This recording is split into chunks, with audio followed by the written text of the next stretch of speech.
Assalamualaikum warahmatullahi wabarakatuh. Subhanallah, ini pertanyaan bagus. Tawasul, wasilah, dan wusul. Saya bahas yang tengah dulu karena akan lebih mudah nanti. Wasilah dulu. Wasilah itu artinya adalah perantara. Perantara. Ya, kalau orang kita mungkin sebutnya maklar gitu kan. Iya. Tapi ini dalam konteks yang positif, perantara, itu wasilah. Kalau saya punya urusan dengan seorang camat, dan saya nggak kenal siapa camatnya, bahkan saya nggak tahu namanya, tapi saya punya urusan, perlu dia, saya datang ke kantornya, ya kalau takdirnya baik, dari Allah ketemu mudah. Tapi kalau belum ditakdirkan, sulit.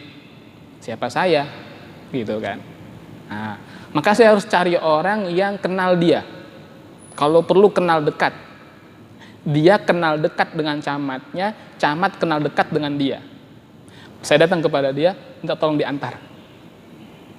Orang yang saya hubungi tadi itu wasilah, perantara.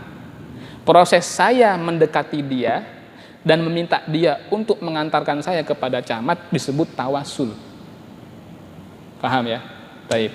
Ketika kita berdoa kepada Allah Subhanahu wa taala, itu Allah kabul. Allah pasti dengar, Allah pasti kabul. Kita yakini itu.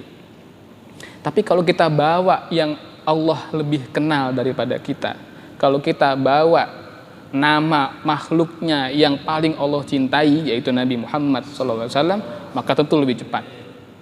Jadi konsep tawasul itu begitu. Bukan berarti kita tidak bisa doa sendiri. Doa langsung, ya Allah ampuni dosa hamba, berkahilah hamba. Itu diperintahkan, boleh. Sebagaimana kita boleh untuk ud'uni astajib lakum, maka kita juga diperintahkan wabtaghu ilaihil wasilah. Carilah wasilah kepada Allah. Baik wasilahnya adalah amal soleh kita, atau wasilahnya adalah hamba-hamba Allah yang soleh yang masih hidup, atau wasilahnya adalah asmaul husna seperti firman Allah walillahil asmaul husna fad'uhu biha, atau wasilahnya adalah hamba Allah yang soleh yang sudah wafat. Itu tawasul dan wasilah situ ya. Nah, tawasul dan wasilah itu huruf S-nya pakai huruf sin. Tawasul dan wasilah itu pakai huruf sin. Ya. Kalau wusul itu pakai huruf shad. Wusul itu dari kata wasola. Ada pepatah Arab berbunyi mansaro ala darbi wasola. Siapa yang berjalan di atas jalannya, maka dia akan sampai. Sampai kemana? Sampai ke ujung jalan yang dia pilih.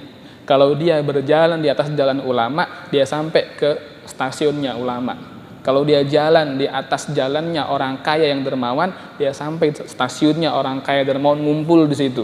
Ulama ngumpul di sini, mujahid ngumpul di sini. Jadi siapa yang milih jalan sampai wasolah. Wusul artinya pencapaian. Pencapaian apa itu? Al-wusul ilallah. Pencapaian seseorang kepada Rabb-nya, kepada Allah Subhanahu wa taala. Ini adalah suatu istilah untuk menggambarkan telah sampainya seseorang itu kepada pemahaman yang benar tentang Tuhannya. Pemahaman yang benar, istilahnya yang haqq, bukan yang benar dalam arti sahih. Kan sahih juga benar tuh. Tapi ini hak, jadi tingkatannya di atas sahih. Pemahaman kita ini sahih, tapi apa sudah hak? Belum tentu. Karena untuk sampai kepada hak itu prosesnya luar biasa. Ya, luar biasa. Sampai-sampai ada beberapa waliullah itu yang sudah wusul kepada Allah, mereka memposisikan diri mereka seolah sebagai objek benda yang tidak punya kuasa apa-apa. Ketika dimaki, dia menikmati makiannya.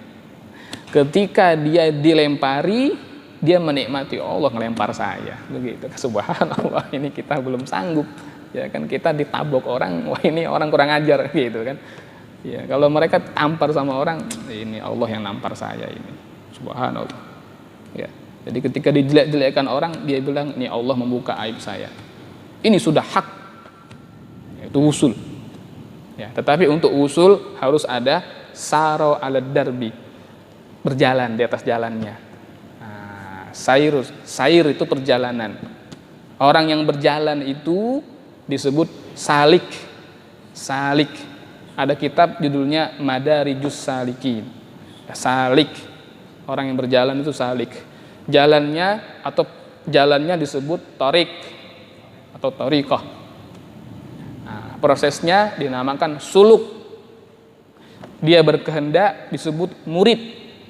Kan aroda yuridu irodah. Murid, orang yang berkehendak. Begitu Allah kehendaki dia yang tadinya murid menjadi murad. Dikehendaki oleh Tuhannya. Kita semua menghendaki Allah, tapi apa Allah menghendaki kita? Perlu perjalanan. Perjalanan yang mana, Ustadz? Bisa dipilih jalannya. Ada jalannya yang kecil tapi lurus, ada yang lebar tetapi belok kanan belok kiri, ada yang mendaki. Kalau mau dapat yang tempat tertinggi, falak tahamal aqabah, mendaki jalannya. Mau sampai kepada Allah, Anda harus mendaki. Lihat di situ, apa yang mendaki-mendaki tadi? Ternyata semua terkait dengan muamalah. Fakku raqabah, bebaskan budak. Nah, mau usul kepada Allah, bebaskan budak. Bukan, mohon maaf, bukan sekedar dia habiskan waktu seharian zikir di masjid, membaca istighfar 1 juta kali. Bukan cuma itu. Dia merdekakan budak, usul kepada Allah. Kasih makan orang miskin, bisa usul kepada Allah. Makanya Allah ikat aqobah tadi, jalan yang mendaki tadi, dengan hal-hal yang sifatnya peduli kepada sesama manusia. Itu ya, wallahu a'lam bishawab.